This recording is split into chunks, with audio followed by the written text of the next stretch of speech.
Good morning, everybody. Kurt Risch here, and thanks for joining me on The One Shepherd, where we support seekers and believers. So, this morning we are reading the Old Testament book of Genesis, chapter 37. Now, Jacob dwelt in the land where his father was a stranger, in the land of Canaan. This is the history of Jacob.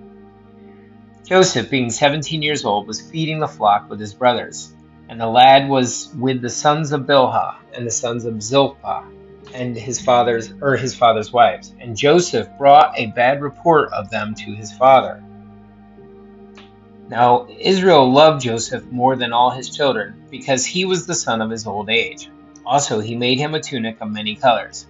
But when his brothers saw that their father loved him more than all his brothers, they hated him and could not speak peaceably to him. Now Joseph had a dream, and he told it to his brothers, and they hated him even more. So he said to them, "Please hear this dream which I have dreamed. There we were, binding sheaves in the field. Then behold, my sheaf arose, and also stood upright. And indeed your sheaves stood all around, and bowed down to my sheaf." And his brothers said to him, "Shall you indeed reign over us? Or shall you indeed have dominion over us?" So they hated him even more for his dreams and for his words. Then he dreamed still another dream, and told it to his brothers, and said, "Look, I have dreamed another dream. And this time the sun, the moon, and the 11 stars bowed down to me." So he told it to his father and his brothers, and his father rebuked him and said to him, "What is this dream that you have dreamed? Shall your mother and I, your brothers, indeed come to bow down to the earth before you?" And his brothers envied him, but his father kept the matter in mind. Then his brothers went to feed their father's flock in Shechem. And Israel said to Joseph, "Are not your brothers feeding the flock in Shechem? Come, I will send you to them." So he said to him, "Here I am." And he said to him, "Please go and see if it is well with your brothers and well with the flocks, and bring back word to me." So he sent him out of the valley of Hebron, and he went to Shechem.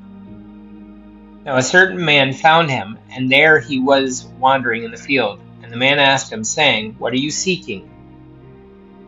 So he said, "I am seeking my brothers. Please tell me where they are feeding their flocks." And the man said, "They have departed from here, for I heard them say, 'Let us go to Dothan.'"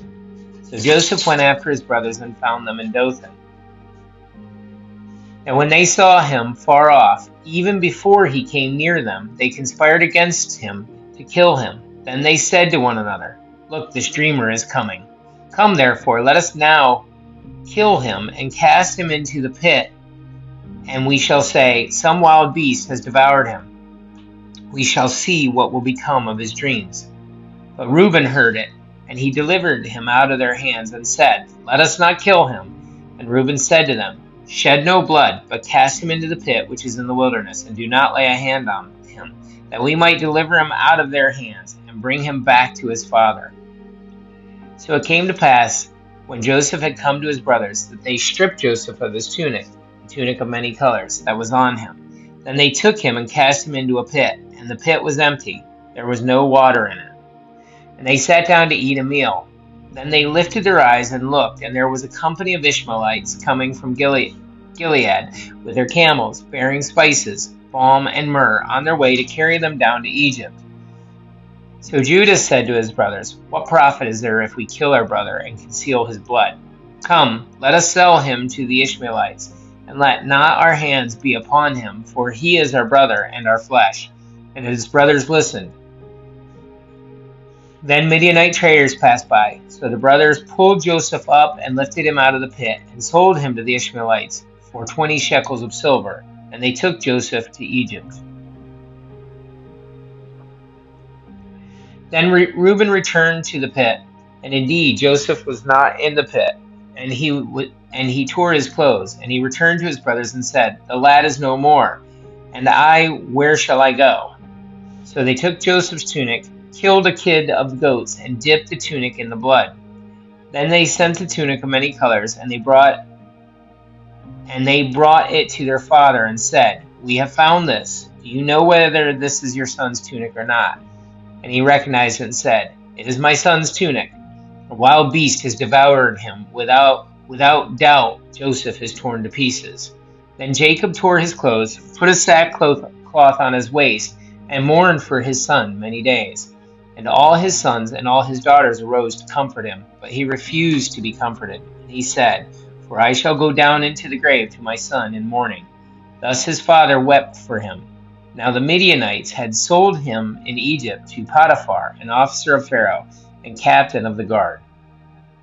Guys, that's it for our Old Testament reading of Genesis chapter 38. Be sure to like and subscribe below, as that helps spread the word of our gospel reading. If you have comments or questions, please feel free to put them below, as I'd be glad to discuss them with you or answer any questions you may have. In the meantime, God bless and have a great day.